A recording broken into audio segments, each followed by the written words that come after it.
I did know when I bought this truck that it had some issues moving ahead of the cross member, but I really thought I was just going to be able to put in a small couple of L bracket patches. And I realized that as I cut it apart or started tearing into it, that the frame was really compromised all the way up to about here. I think that's what they call a Bluetooth frame rail.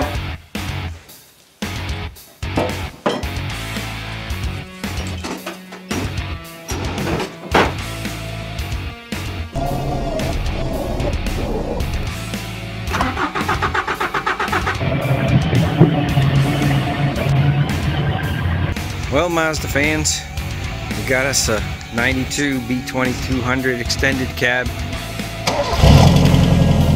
So all you B-Series Mazda truck owners out there, be thankful if you live out of the Rust Belt. I'm in the process of making a template here. I'll show you what this is going to be serving its purpose for in just a moment.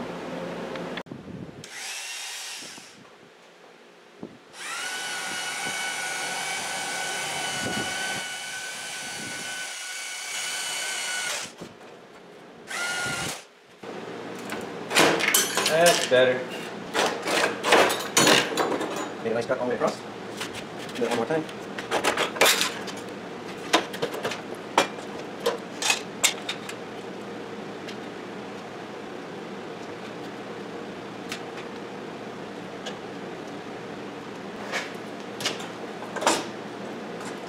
Alright, there's two.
Okay, the purpose of this template is to match the curvature from the torsion bar cross member all the way forward to where the engine cross member begins. And I've got to take this L-shaped material and put not like compound curves in it. I've got to do the curvature for the rise in the frame, and then shortly after that I've got to do the curvature to turn back parallel with the chassis center line. Same thing back here. This is parallel with the chassis center line. This is curved inboard, and then it does an S-turn. So I've got to replicate that shape on this piece of material. Now this is 8-inch thick material. It's thicker than the factory, so when I'm all done, this thing's going to be stronger than it was.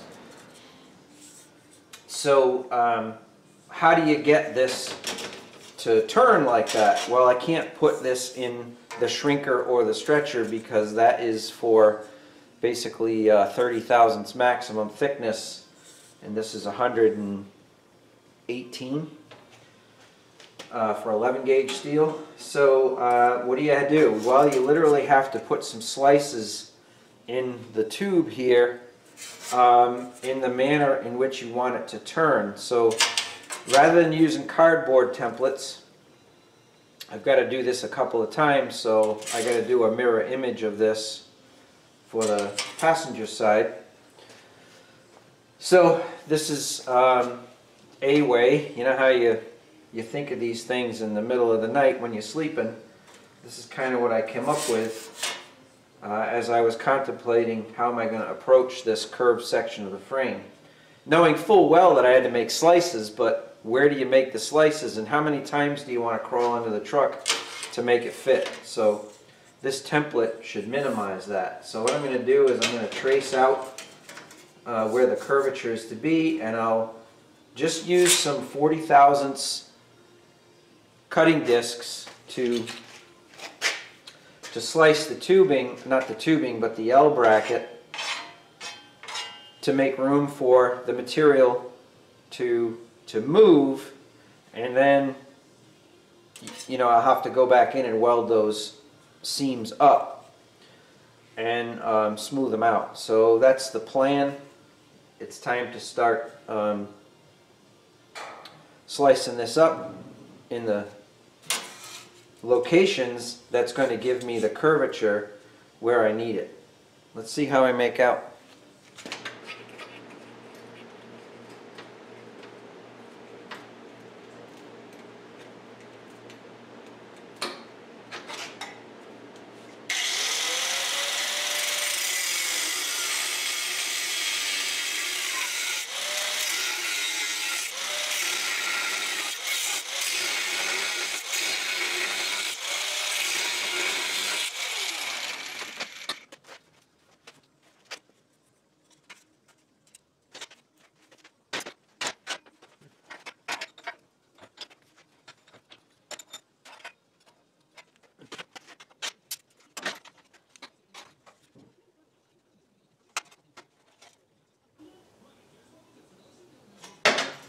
Would have worked great, but I bent it the wrong way.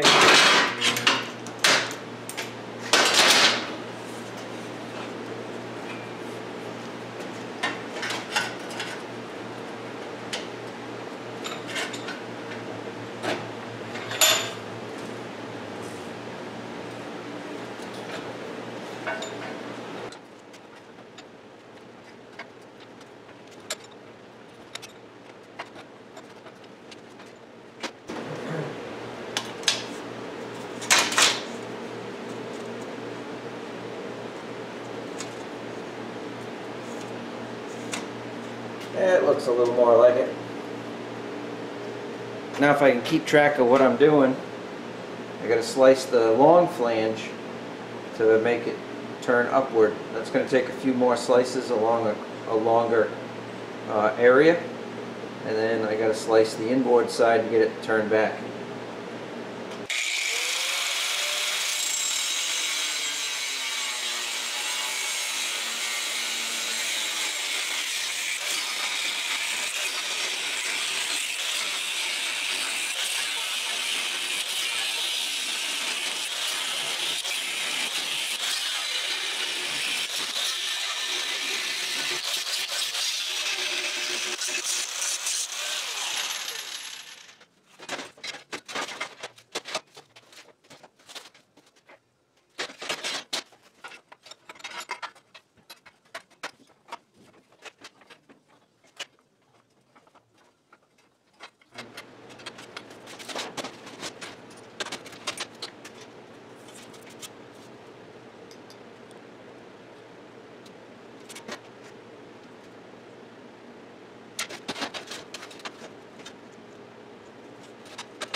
Starting to look like an episode of Bad Chad. Alright, hopefully you can see what I was trying to accomplish here. We've got a pretty decent fit here. So all it would take to make some modifications is slice through some of the tack welds. But the biggest thing is now bringing this up to the actual frame and trimming the ends to fit, and then we'll fine-tune the curvature. But basically what I was trying to do is achieve a curvature in the frame that has 3 individual curves in 2 different planes. So I know a lot of you are like, that's ridiculous, he's using this to patch a frame, it's going to be weak, you're taking all the strength out of it. That is true if I didn't do what I'm about to explain to you. Anywhere where there's a lot of slices here, certainly I'll fill those in, grind them smooth, and then it's going to get a reinforcement panel welded to the outside. So all the way anywhere that these slices took place. So I'm not relying on a bunch of welds to provide the strength for the frame. I'm just doing that to get the shape, and then I'll put a piece of material over the top of it on the external portion of the frame to add the strength back in. So you don't have to beat me up on that, okay?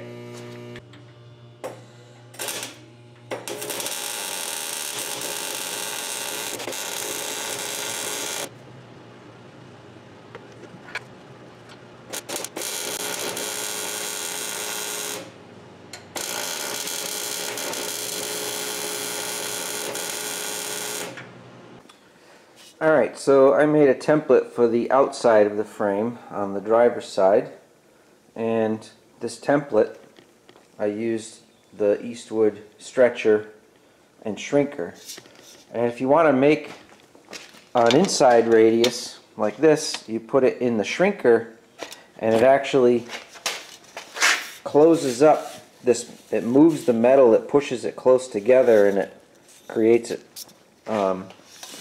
the bend by forcing the material to move. And if you wanted to do an outside radius, you use the stretcher and it does the opposite. It pushes the material away and it creates a bend. So I utilized this to create the template for the outside, and I figured a little more time spent doing this template would make for a little less. You can see how nicely the piece of L bracket that I've conformed fits with the template. And once this is in place, I can weld up my pie slices here. And again, like I said, when this is all done and it's all welded up, I will put what's called a fish plate, which is nothing more than a big gusset. So you're not relying on a bunch of these vertical welds. You got a piece of material that straps across it, and that shares the responsibility of the strength here. So why am I going through all of this? Well, to be quite honest with you, this truck was probably one of the worst ones I've ever seen. I knew that it had the rear frame issue that you saw me correct.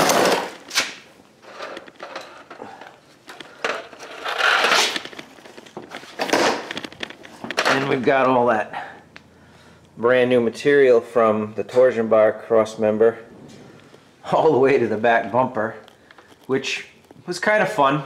I enjoyed doing that. I did know when I bought this truck that it had some issues moving ahead of the cross member, but I really thought I was just going to be able to put in a small couple of L bracket patches. And I realized that as I cut it apart or started tearing into it, that the frame was really compromised all the way up to about here. And you can see I only had about 4 inches left to where it transforms or transitions into the front clip. So I knew that some of this was in existence, and I thought it was going to be a relatively easy patch. However, it became obvious that the right way to fix it was to go go in a little deeper. So my method is I leave a good portion of the stock frame. You can see how I've cut away the outside of the frame here. Well, this is at full thickness. As a matter of fact, this is all factory paint on the inside of the frame. So the integrity of this, like I've said many times, is really good. So what I do is I cut away the inside and I leave the outside intact. What that does is it keeps the vehicle from moving around or flexing or twisting.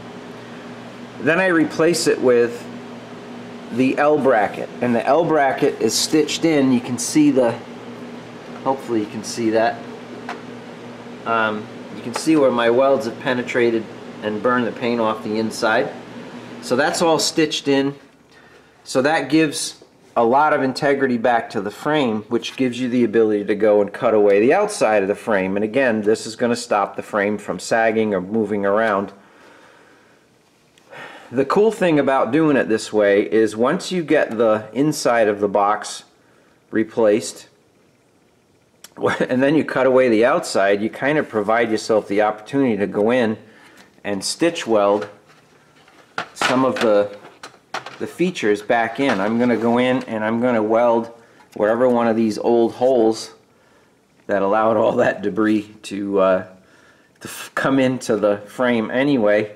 I'm gonna weld that up. I'm gonna weld this up, and I'll weld that up. Just little reinforcements to attach the mid section of the frame is what they call the neutral zone, and that's where all of these holes are. So if I weld all this up, it'll add some additional attachment point to that inner part of the frame.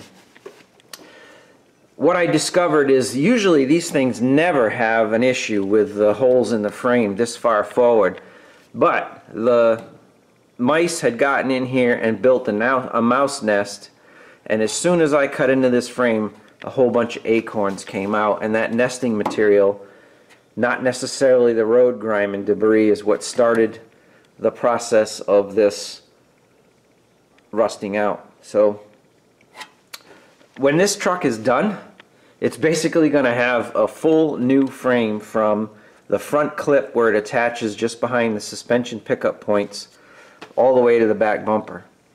So I've got this welded in. This is fully welded.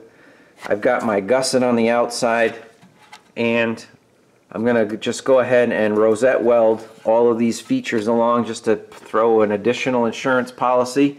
Now I can get in here and weld where the transition to the front clip is. I can get in here and weld this from the inside and give this as much integrity to where the frame is trying to snap off because the weight of the wheels is pushing up here, and the weight of the cab and everything else the truck does is trying to snap it off here. I can really get a good connection between the two of them. As a matter of fact, the outside one slips up inside this, and I'll be able to weld that and give it a bunch of integrity as well. So I'm really trying to engineer this whole process. This isn't just a haphazard throw a bunch of patch panels in. It really is using some good solid science behind the whole thing and distributing forces and sharing the load. When I put the rear section of the frame in, I used some real heavy duty material to make the transition from the box tubing to the factory frame rail and make up for the difference in thickness between the stock Mazda frame, which is slightly wider than 2 inches inside to inside. Matter of fact, this is 3/8 plate, and it's just really a shim. And now I get to go in, and I really get to go in and burn this in and nail it in several locations. So the middle of the truck, where the majority of the strength needs to be, the middle of the truck, you can see the cross member ties in here. I left this open, so when my new flange comes in, I can stitch all that in, and all of this will be fully welded. So it's really going to have way more strength, most likely, than it had from the factory. So I'm not concerned at all about making the truck weaker. I actually believe I've restored the integrity and actually maybe increased its capabilities. One of the reasons why I'm so concerned about the midsection and tying all this in really, really well is side impact. This is right under the driver's door. If I took a good collision, if I didn't tie all these in like I'm about to, it would tend to want to kink here.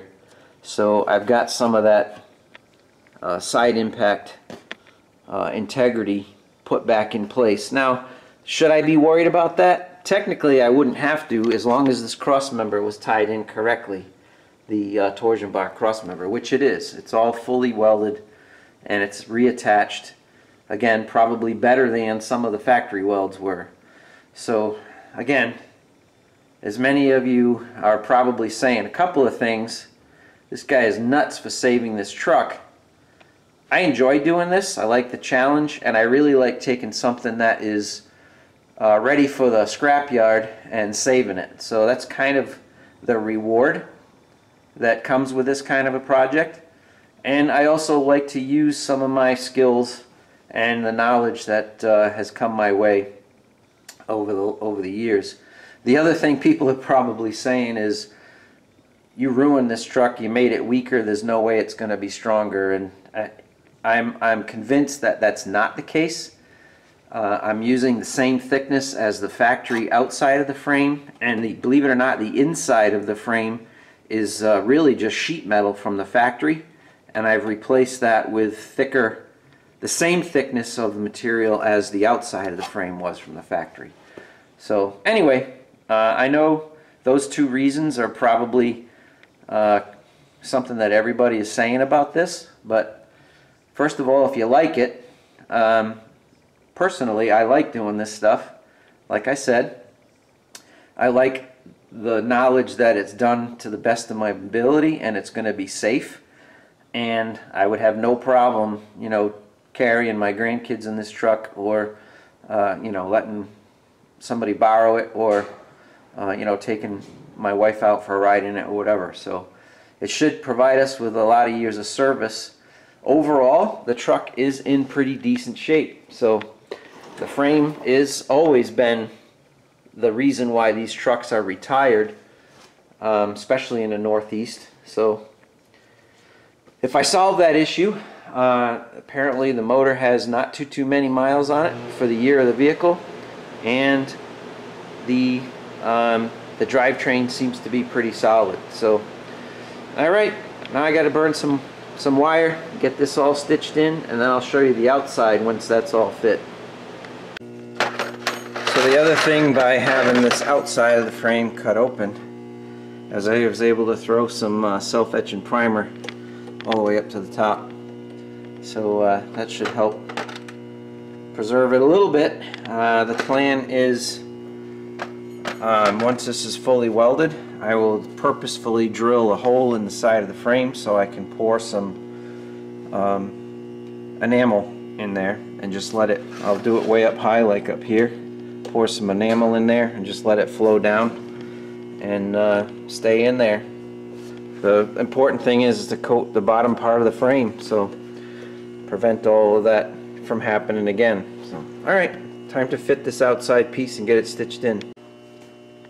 Alright, I got it all clamped in, ready to start stitching it in, and using Newton's laws of motion here, for every action is an equal and opposite reaction, right? So the strap is going around the top of the frame, the block of wood is pushing on the bottom, so it is pulling this thing together.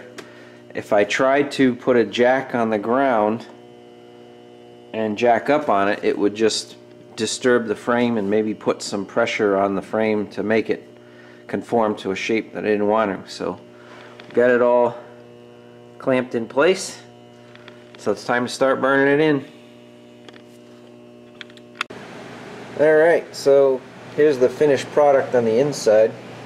Ended up having to weld the emergency brake cable thing back on because I covered up the holes.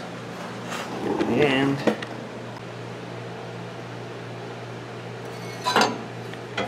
if you can see that or not, but it goes all the way up to the front clip.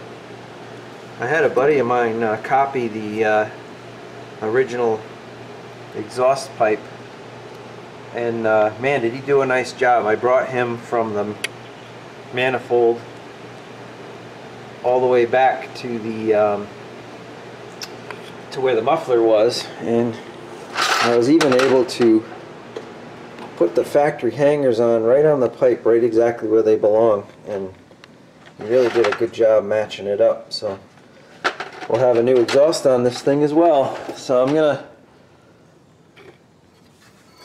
the reason why I haven't welded the exhaust up is I needed to be able to get in there with a spray paint can, and I'm going to put some enamel on it to protect it. I've got some self-etching primer. Let me grab the light and I'll show you the outside. So I've got some self-etching primer on the outside, tied the cab mount all back in.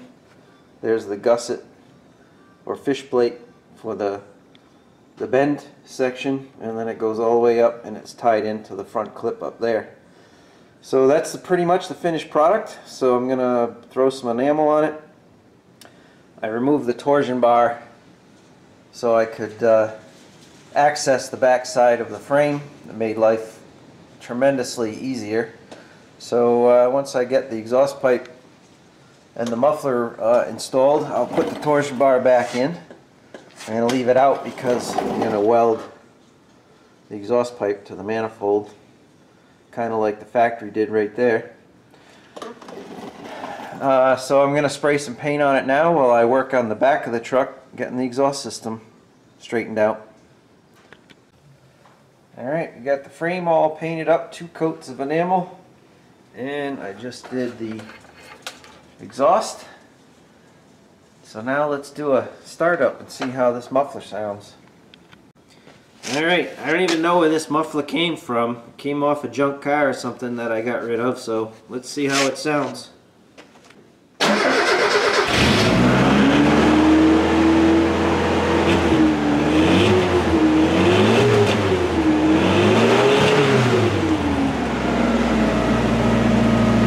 Well, it seems to be pretty quiet. I'm okay with that.